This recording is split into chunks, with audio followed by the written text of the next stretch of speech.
بسم الله الرحمن الرحيم. اللهم صل على محمد وآل محمد. إلهي من ذا الذي ذاق حلاوة محبتك فرام منك بدلا، ومن ذا الذي أنس بقربك فابتغى عنك حولا.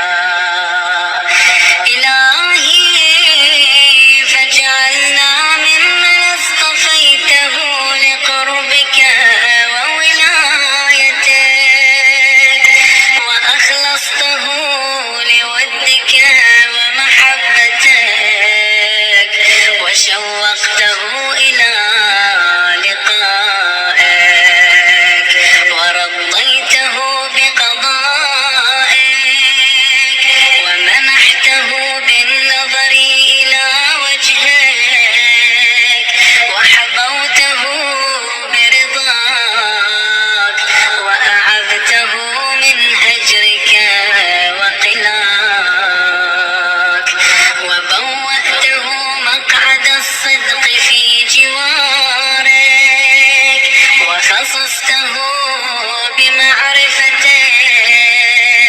أهلته لعبادتك، وهيمت قلبه لإرادتك، واجتبيته لمشاهدتك، وأخليت وجهه لك، وفرغت فؤاده لحبك، ورغبته فيما عندك، وألهمته ذكرك، وأوزعته شكرك، وشغلته بطاعتك، وصيرته من صالح بريتك، واخترته لمناجاتك، وقطعت عنه كل شيء يقطعه عنك. اللهم اجعلنا ممن دأبهم الارتياح إليك والحنين، ودهرهم الزفرة